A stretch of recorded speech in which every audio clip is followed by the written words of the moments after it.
В мире современного искусства существует негласное правило о том, что занавес всегда должен опускаться вовремя, завершая очередной акт драмы или комедии под оглушительные аплодисменты зрительного зала.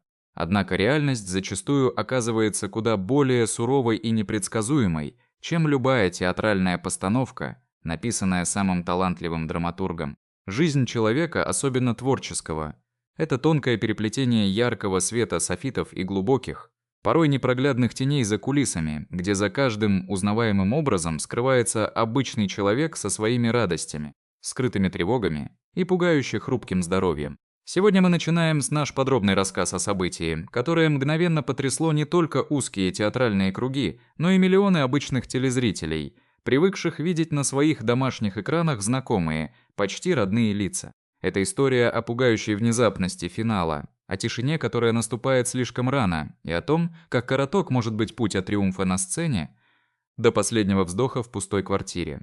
Прежде чем мы погрузимся во все детали этого трагического происшествия, я прошу вас стать частью нашего большого сообщества. Ваши подписки и внимание помогают нам сохранять память о выдающихся людях и рассказывать истории, которые действительно имеют значение для каждого, поэтому не забудьте подписаться на наш канал, чтобы не пропустить продолжение этой и других важных хроник нашего времени. Все началось самым обычным весенним вечером, когда мягкие сумерки медленно опускались на город, а театральные подмостки еще хранили тепло недавно завершившейся репетиции. Трудно представить, что в те моменты, когда артист отдает всего себя очередной роли, буквально проживая на сцене чужую судьбу, его собственная нить жизни может быть уже натянута до своего предела. Вечер 28 апреля не предвещал абсолютно ничего экстраординарного или пугающего. Для жителей небольшого города, где каждый фактически знает друг друга в лицо, местный театр всегда был особым местом силы, тем очагом культуры, где оживали легенды и хотя бы на время забывались повседневные заботы.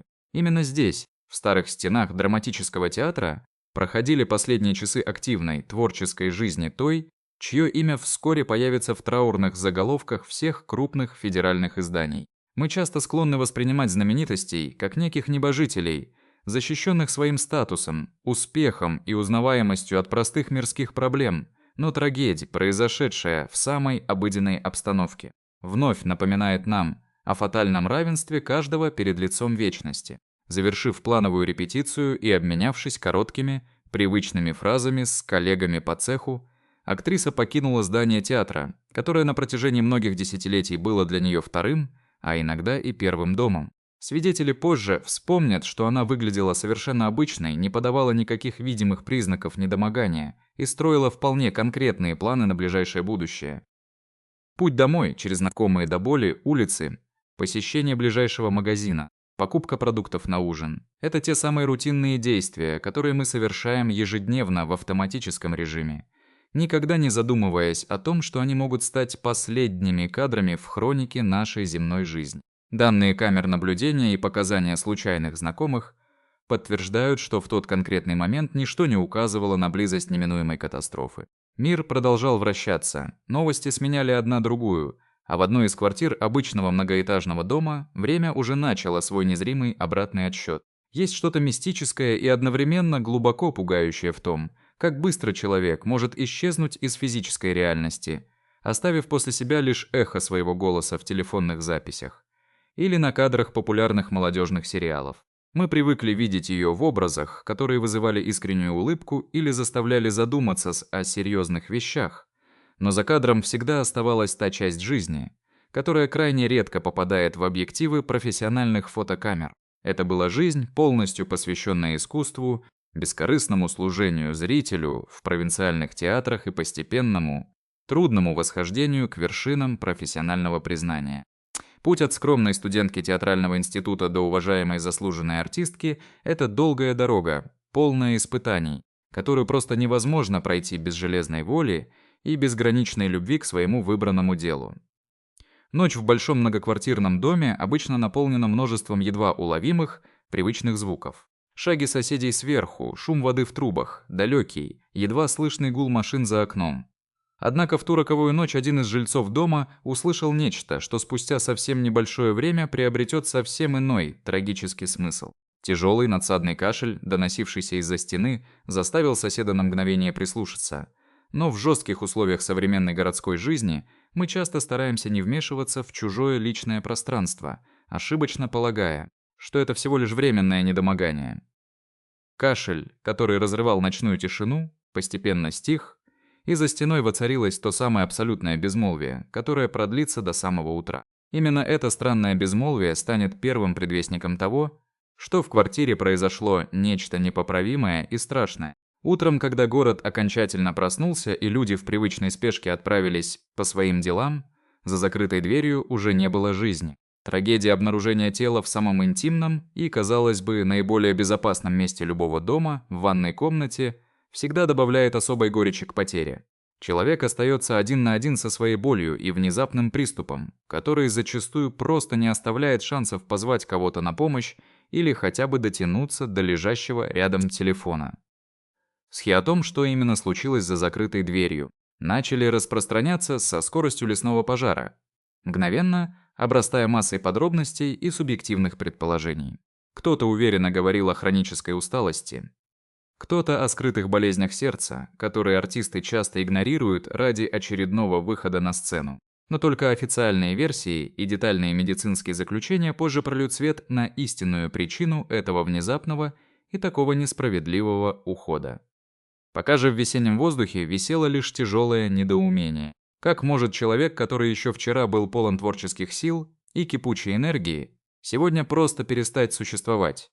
Смерть на 56-м году жизни воспринимается обществом как глубокая несправедливость. Ведь это именно тот возраст расцвета, когда накопленный жизненный опыт позволяет создавать самые глубокие, осмысленные и запоминающиеся роли. Мы привыкли ассоциировать эту талантливую актрису с персонажами из народных сериалов, где она мастерски воплощала образы, понятные абсолютно каждому из нас, будь то мама главного героя в комедийной истории или второстепенный. Но невероятно яркий персонаж в дорожной драме, она всегда вносила в каждый кадр частичку настоящей, неподдельной жизни, искренности и душевного тепла. Ее творческий путь начинался в маленьком городке, и именно туда она вернулась спустя десятилетия, пройдя через множество сцен в самых разных концах огромной страны. Эта удивительная верность своим корням и родному театру говорит о характере артистки гораздо больше, чем любые официальные награды и громкие звания. В первой части нашего специального доклада мы лишь слегка прикоснулись к завесе этой печальной истории, создав общую картину того злополучного весеннего вечера и ночи, когда мир потерял действительно талантливую женщину. Впереди нас ждет детальный разбор последовавших событий, попытка понять, что именно привело к такому финалу, и внимательный взгляд на то творческое наследие, которое осталось нам после нее. Мы подробно поговорим о том, какие именно роли стали для нее по-настоящему знаковыми, и как маленькая роль в культовом сериале про реальных пацанов сделала ее узнаваемой и любимой на всю страну. Важно всегда помнить, что за каждой короткой строчкой в сухой новостной ленте стоит живая душа, долгие годы тяжелого труда и надежды, которые трагически оборвались в один миг. Атмосфера в театре, где она проработала столько лет, сейчас полностью пропитана скорбью и видом пустых мест в гримерке, которые больше никогда и никто не займет. Это молчаливое напоминание о том, что настоящее искусство вечно, а человеческая жизнь, к огромному сожалению, слишком коротка. В следующем блоке нашего новостного выпуска мы перейдем к основным фактам и деталям, которые стали официально известны следствию и близким людям после того, как страшная правда вышла наружу. Оставайтесь с нами, чтобы узнать, как именно развивались события в ту роковую апрельскую ночь и какие новые подробности удалось выяснить журналистам в ходе начатого расследования обстоятельств смерти заслуженной артистки России, чье имя теперь навсегда вписано в историю современного экрана и театральных подмостков. Когда первые лучи холодного апрельского солнца коснулись стен старого кирпичного дома, в котором жила Наталья Миронова, город еще не подозревал, что одна из его самых ярких звезд навсегда погасла в тишине собственной квартиры. Тревога начала нарастать постепенно, словно тяжелый туман, просачивающийся сквозь закрытые двери театральных кабинетов и гримерных. Для человека творческой профессии, чья жизнь расписана по минутам между репетициями, примерками и выходами на сцену, внезапное отсутствие без предупреждения является событием из ряда вон выходящим. Коллеги по Лысвинскому театру драмы Привыкшие к пунктуальности и невероятной ответственности своей ведущей актрисы, первыми почувствовали неладное, когда привычные гудки в телефонной трубке раз за разом сменялись бесстрастным голосом автоответчика. Именно в эти утренние часы начала приоткрываться завеса над трагической последовательностью событий, которые привели к обнаружению тела заслуженной артистки. По предварительным данным, которые позже были подтверждены источниками из правоохранительных органов и близким окружением, картина произошедшего восстанавливалась буквально по крупицам, оставляя тяжелое чувство фатальной случайности и горького осознания того, что помощь могла быть так близко, но так и не пришла вовремя. Подруга актрисы, Светлана Черная, стала одной из тех, кто до последнего надеялся на простое недоразумение или внезапно разрядившийся телефон. В своих воспоминаниях о том страшном дне она описывает состояние абсолютной растерянности, которое быстро сменилось леденящим предчувствием беды. Светлана была одной из последних, кто видел Наталью живой и в добром здравии вечером 28 апреля. По ее словам, после очередной продуктивной репетиции в театре актриса выглядела вполне обычно. Она даже зашла в местный магазин за продуктами, совершая самые будничные покупки, которые никак не вяжутся с образом человека, стоящего на пороге вечности. Этот контраст между обыденностью быта и величием смерти всегда поражает больше всего. Трагедия разыгралась в самом закрытом пространстве любого дома, в ванной комнате. Именно там, в замкнутом периметре 4 стен, Наталья Миронова встретила свой последний час. Тело артистки было обнаружено в обстановке, которая не оставляла сомнений в том, что смерть наступила внезапно, не дав возможности даже осознать происходящее или позвать на помощь соседей, которые находились буквально за стенкой. Тишина, воцарившаяся в квартире после того, как ночной кашель затих, стала вечным спутником актрисы в ее последнем уединении.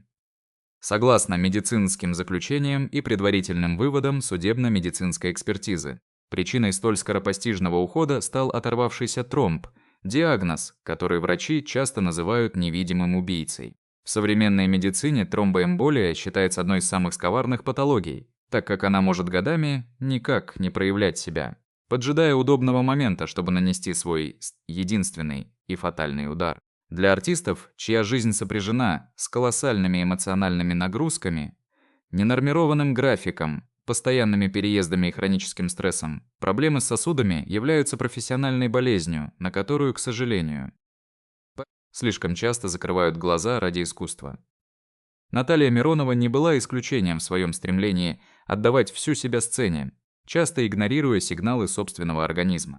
Сосед актрисы, слышавший той ночью ее надсадный, тяжелый кашель, даже не мог предположить, что это не просто симптом простуды, а предсмертная агония человека, чей организм отчаянно боролся за жизнь в то время, когда весь остальной дом мирно спал. Тот факт, что все стихло так быстро, говорит о стремительности процесса, против которого современная наука часто оказывается бессильной, если пациент находится в одиночестве. Наталья Миронова родилась 15 сентября 1970 года в Лысьве, городе, который со временем станет не только ее домом, но и главной творческой ареной.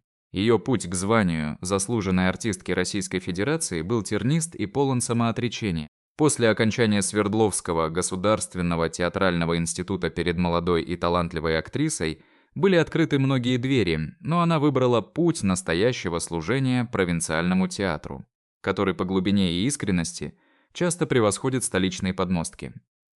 Ее карьера в театрах Брянска, Владимира и Советска стала мощным фундаментом для возвращения в родную Лысьву, где она смогла раскрыться в полной мере.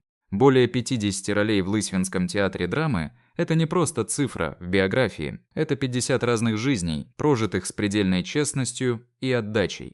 Зрители шли именно на нее, зная, что Миронова не умеет играть наполовину, она всегда существовала в кадре или на сцене на грани своих возможностей, что, несомненно, подтачивало ее жизненные силы, но делало ее образы бессмертными в памяти поклонников. Широкая известность пришла к Наталье благодаря ее участию в популярных телевизионных проектах, которые смотрела вся страна. Роль в культовом сериале «Реальные пацаны» сделала ее лицо узнаваемым в каждом доме от Калининграда до Владивостока. Она умела привносить в комедийные и бытовые сюжеты ту глубину и достоверность, которая отличает настоящего мастера от простого исполнителя. Ее участие в таких проектах, как «Дальнобойщики 2» и «Лифт» уходит по расписанию, лишь подтверждало ее статус универсальной актрисы, способной одинаково убедительно смотреться и в образе простой женщины из народа, и в сложных драматических амплуа. Получение звания заслуженной артистки в 2016 году стало логичным признанием ее огромного вклада в отечественную культуру. Однако сама Наталья всегда оставалась удивительно скромным человеком, для которого аплодисменты в родном театре значили гораздо больше, чем любые официальные регалии. Она была душой коллектива, тем связующим звеном, на котором держалась атмосфера театрального братства. Сейчас, когда подробности ее смерти становятся достоянием общественности, все острее ощущается горечь невосполнимой утраты. Одиночество в момент смерти – это, пожалуй, самый печальный финал для человека, который всю жизнь дарил тепло и эмоции тысячам людей. Трагический инцидент в ванной комнате, тишина пустой квартиры и прерванные творческие планы заставляют нас по-новому взглянуть на цену актерского успеха. Мы видим лишь блеск софитов и слышим смех в кадре, но редко задумываемся о том, какой ценой дается эта видимая легкость. Смерть Натальи Мироновой на 56-м году жизни стала грозным напоминанием о том, как важно беречь тех, кто делает нашу жизнь ярче и осмысленнее. В следующей, заключительной части нашего доклада мы подробнее остановимся на том, как отреагировало профессиональное сообщество на эту утрату, какие именно слова прощания звучат сегодня в стенах родного для нее театра, и почему ее уход называют концом целой эпохи для уральской театральной сцены. Мы раскроем больше фактов о ее пути, вспомним самые значимые моменты ее творческой биографии и попытаемся осознать, какое наследие оставила после себя эта удивительная женщина, чья жизнь оборвалась так внезапно и так трагично на самом пике ее творческих возможностей. Уход Натальи Мироновой – это не просто трагическая новость из ленты криминальной хроники или светских известий, это глубокое, резонирующее потрясение для всей российской театральной культуры, которая обнажает тонкую и порой пугающую грань между экранным образом и реальной человеческой судьбой. Когда мы говорим о заслуженной артистке, мы часто представляем себе триумфальные гастроли и светские рауты, но истинный путь Натальи был проложен через ежедневный, порой изматывающий труд в провинциальных театрах, где каждый выход на сцену был актом предельной искренности перед зрителем.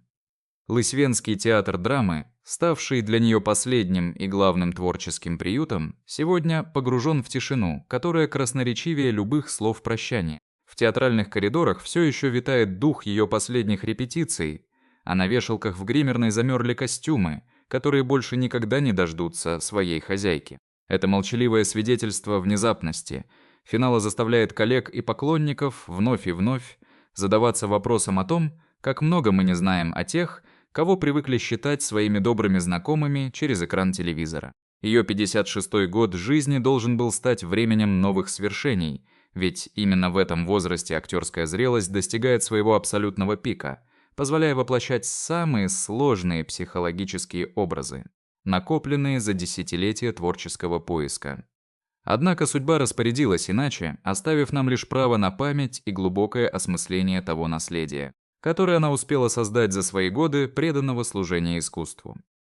Особое место в ее биографии занимает возвращение в родную Лысьву после многолетних странствий по театральным подмосткам Брянска, Владимира и Советска. Это решение не было признаком поражения или усталости, напротив, это был осознанный выбор зрелого мастера, желающего отдавать свой талант родной земле и людям, которые помнили ее еще начинающей студенткой Свердловского государственного театрального института. В Лысьве она стала не просто ведущей актрисой, а настоящим нравственным ориентиром для молодого поколения артистов. Ее способность одинаково убедительно играть в классических постановках по Чехову и Островскому, а затем мгновенно перевоплощаться в острохарактерных персонажей современных сериалов, поражала критиков и коллег. В сериале «Реальные пацаны» она создала образ, который стал по-настоящему народным. Несмотря на то, что роль была комедийной, Наталья привнесла в нее ту особую теплоту и узнаваемую женскую мудрость, которая заставляла миллионы зрителей узнавать в ней своих матерей, соседок или просто близких людей. Именно эта способность очеловечивать любой сценарный набросок сделала ее одной из самых любимых актрис эпизода и ролей второго плана в российском кино. Мы часто забываем, что без таких мастеров, как Миронова, невозможно создание той самой атмосферы достоверности, за которую зрители так ценят качественные телевизионные проекты. Трагическая причина ее ухода – оторвавшийся тромб – вновь поднимает важную и болезненную тему здоровья творческих людей, работающих на износ. В мире, где актер обязан быть в строю несмотря на температуру, личные драмы или физическое недомогание, само пожертвование становится привычкой, а иногда и роковой ошибкой. Наталья Миронова жила театром в буквальном смысле этого слова, и, возможно, именно эта самоотверженность помешала ей вовремя обратить внимание на тревожные сигналы организма. Тот самый ночной кашель, который слышал сосед, был последним криком о помощи, который остался без ответа. Это одиночество в последние минуты жизни, тяжелое испытание, которое часто выпадает на долю тех, кто посвятил себя публичности. История Натальи Мироновой в этом смысле перекликается с другими мировыми трагедиями, происходящими в индустрии красоты и развлечений. Совсем недавно мировые СМИ обсуждали гибель бразильской королевы красоты Анны Луизы Матеус, которая упала с 13-го этажа при странных обстоятельствах. Хотя причины этих смертей кардинально различаются, их объединяет одно – внезапный и шокирующий обрыв жизни на самом взлете, оставляющий после себя массу вопросов и горькое чувство несправедливости. Будь то заслуженная артистка в тихой квартире российской глубинки или молодая модель в шумном мегаполисе Бразилии, смерть не делает различий, напоминая нам о том, насколько хрупок человеческий путь и как важно ценить каждое мгновение присутствия талантливого человека рядом с нами. Сегодня, когда мы подводим черту под этой печальной хроникой, важно помнить Наталью Миронову не по заголовкам о ее смерти, а по тем ярким вспышкам таланта, которые она дарила нам с экранов и сцены. Ее звание заслуженной артистки России было не просто формальностью, а честно заработанным признанием ее вклада в то, что мы называем культурным кодом страны. Она была одной из тех немногих актрис, кто умел играть правду жизни без лишнего пафоса и нздрыва. Ее героини в «Дальнобойщиках» или «Лифт уходит по расписанию» всегда были живыми, дышащими, сомневающимися и любящими. Коллеги по Лысвенскому театру вспоминают, что Наталья всегда была первой, кто приходил на помощь молодым актерам, делилась секретами мастерства и никогда не позволяла себе звездности, несмотря на федеральную узнаваемость. Для маленького уральского города она была живой легендой, человеком, доказавшим, что можно стать большой звездой, не теряя связи со своими корнями и не стремясь к фальшивому блеску столицы. Прощание с артисткой станет для Лысьвы днем общегородской скорби, ведь с ней уходит целая эпоха театрального расцвета региона, когда каждый спектакль становился событием, а каждая роль – поводом для долгих обсуждений и искреннего восхищения. Завершая наш трехчастный доклад, мы хотим еще раз подчеркнуть, что истинное искусство переживает своего творца. Наталья Миронова ушла, но ее голос, ее взгляд и ее неповторимая манера игры останутся в цифровых архивах и в сердцах тех, кому посчастливилось видеть ее на живой сцене. Эта история учит нас внимательности к близким, необходимости беречь себя и помнить, что за каждой публичной фигурой скрывается живой человек со своими болями и слабостями. Пусть тишина, наступившая в той квартире в ночь на 29 апреля, станет для всех нас уроком человечности. Мы продолжим следить за официальными заключениями следствия, если появятся новые важные обстоятельства, но главная суть уже ясна. Мы потеряли большого мастера, чье место в искусстве останется незанятым еще очень долгое время. Светлая память заслуженной артистки России, женщине, которая до последнего своего вдоха оставалась сверна своему призванию и своему зрителю. Ее путь был короче, чем мы все надеялись, но он был настолько насыщенным и честным, что его света хватит еще на многие годы для тех, кто ищет в искусстве искренность и настоящую, невыдуманную жизнь. В этом и заключается